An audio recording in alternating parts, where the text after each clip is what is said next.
प्रिय विद्यार्थियों, आज के हमारे अध्यापन का बिंदु है मुंशी प्रेमचंद जी की अत्यंत प्रसिद्ध कहानी कफन।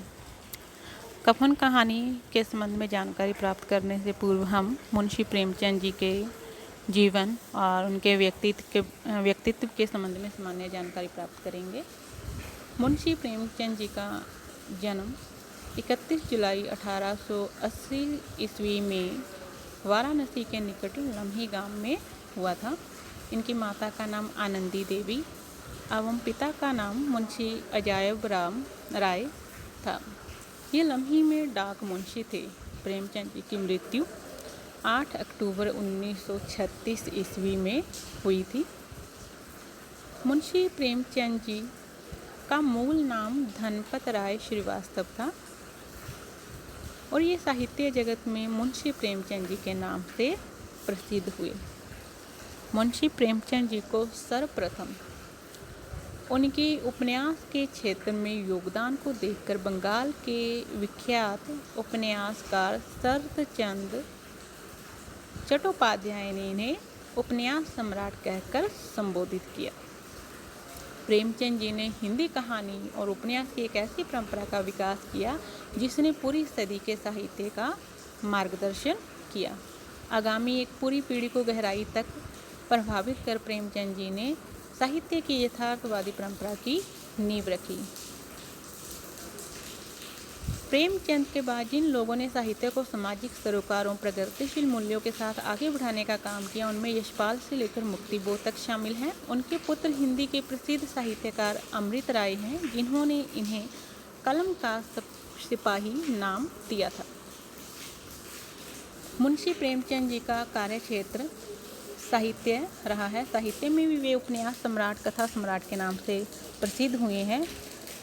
प्रेमचंद जी का मूल्यांकन करते हुए हजारी प्रसाद द्विवेदी जी ने भी कहा है, प्रेमचंद शताब्दियों से पददलित, अपमानित, उपेक्षित कृषकों की आवाज़ थे। अगर आप उत्तर भारत की समस्त जनता के आचार विचार, भाषा, भाव, रहन सहन, आशा आकांक्षा, दुख सुख और सूझबूझ जानना चाहते हैं तो प्रेमचंद से उत्तम परिचायक आपको नहीं मिल सकता। प्रेमचंद जी की पहली हिंदी कहानी सरस्वती पत्रिका के दिसंबर अंक में सोत नाम से प्रसिद्ध हुई और अंतिम कहानी कफन नाम से प्रकाशित हुई। मुंशी प्रेमचंद जी का पहला कहानी संग्रह सोजे वतन नाम से 1907 में प्रकाशित हुआ। सोजे वतन यानी कि देश का दर्द।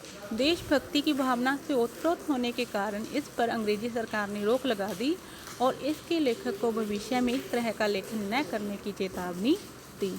इसी कारण से मुंशी प्रेमचंद जी को अपना नाम बदलकर लिखना पड़ा। प्रेमचंद नाम से उनकी पहली कहानी बड़े घर की बेटी जमाना पत्रिका के दिसंबर 1910 के अंक में प्रकाशित हुई। मरणोपरांत उनकी कहानियां मानसरोवर नाम से 8 खंडों में प्रकाशित हुई। कथा सम्राट प्रेमचंद का कहना था कि साहित्यकार देशभक्ति और राजनीति के पीछे चलने वाली सच्चाई नहीं बल्कि उसके आगे मशाल दिखाती हुई चलने वाली सच्चाई है। यह बात उनके साहित्य में भी उजागर हुई। मुंशी प्रेमचंद जी के कृतित्व। प्रेमचंद की रचना दृष्टि विभिन्न साहित्य रूपों में प्रवृत्त हुई। बहुमुखी प्रतिभा संपन्न प्रेमचंद जी ने उपन्यास, कहानी, नाटक, समीक्षा, लेख, संपादकीय, संस्मरण आदि अनेक विधाओं में साहित्य की सृष्टि की। प्रमुखतया उनकी ख्याति कथाकार के रूप में हुई और वे अपने जीवन काल में उपन्यास सम्राट के नाम से प्रसिद्ध हुए। उनके कुल 15 उपन्यास, 300 से अधिक कहानियाँ, 3 नाटक, 10 अनुवाद, 7 बाल पुस्तकें और हजारों पृष्ठों के लेख, संपादकीय, भाषण, भूमिका पत्र आदि की रचना की। लेकिन जो यश और प्रतिष्ठा उन्हें उपन्यास और कहानियों से प्राप्त हुई वह अन्य विधाओं से प्राप्त न हो सकी। यह स्थिति हिंदी उर्दू भाषा दोनों में समान रूप से दिखाई देती है। मुंशी प्रेमचंद जी ने उपन्यास न केवल हिंदी साहित्य में बल्कि संपूर्ण भारतीय साहित्य में मील के पत्थर हैं। प्रेमचंद कथा साहित्य में उनके उपन्यासकार का आरंभ पहले होता है।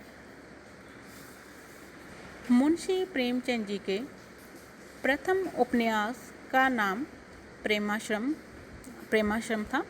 इसके बाद उन्होंने रंगभूमि, कायाकल्प, निर्मला, गबन, कर्मभूमि, गोदान आदि उपन्यासों की रचना की। प्रेमचंद जी की साहित्य संबंधी विचारधारा आदर्शोन्मुख यथार्थवाद से आलोचनात्मक यथार्थवाद तक की पूर्णता प्राप्त करती है। कहानी लेखन।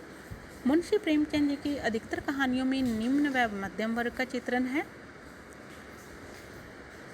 डॉक्टर कमल किशोर गोयनका ने प्रेमचंद की संपूर्ण हिंदी उर्दू कहानी को प्रेमचंद कहानी रचनावली नाम से प्रकाशित कराया है। उनके जीवन काल में कुल 9 कहानी संग्रह प्रकाशित हुए, जो क्रमशः हैं सोजे वतन, सप्त सरोज, नवनिधि, प्रेम पूर्णिमा, प्रेम पच्चीसी, प्रेम प्रतिमा, प्रेम द्वादशी, समर यात्रा, मानसरोवर भाग 1 एवं 2 और कफन। उनकी मृत्यु के बाद उनकी कहानियां मानसरोवर शीर्षक से 8 भागों में प्रकाशित हुई। मुंशी प्रेमचंद जी द्वारा 3 नाटकों की सृजना की गई, जिनका नाम है संग्राम, करबला, प्रेम की वेदी। लेखन एवं निबंध। प्रेमचंद एक संवेदनशील कथाकार ही नहीं, सजग नागरिक व संपादक भी थे। उन्होंने हंस, माधुरी, जागरण आदि पत्र पत्रिकाओं का संपादन करते हुए वह तत्कालीन अन्य सहगामी साहित्यिक पत्रिकाओं चांद, मर्यादा, स्वदेश आदि में अपनी साहित्यिक व सामाजिक चिंताओं को लेखों व निबंधों के माध्यम से अभिव्यक्त किया। अमृत राय द्वारा संपादित प्रेमचंद विविध प्रसंग 3 भाग वास्तव में प्रेमचंद के लेखों का ही संकलन है। प्रेमचंद एक सफल अनुवादक भी थे। उन्होंने दूसरी भाषाओं के जिन लेखकों को पढ़ा, उनसे प्रभावित हुए और उनकी कृतियों का अनुवाद भी किया। टॉलस्टॉय की कहानियाँ, गाल्सवर्दी के 3 नाटकों का हड़ताल, चांदी की डिबिया और न्याय नाम से अनुवाद किया। मुंशी प्रेमचंद जी द्वारा बाल साहित्य की सर्जना भी की गई और संपादन मर्यादा, माधुरी, हंस और जागरण पत्रिका का इनके द्वारा किया गया। हम कह सकते हैं कि मुंशी प्रेमचंद जी हिंदी साहित्य जगत में कथा सम्राट के नाम से प्रसिद्ध तो है ही, बल्कि इन्होंने हिंदी साहित्य को मनोरंजन के स्तर से ऊपर उठाकर जीवन के साथ जोड़ने का कार्य भी किया।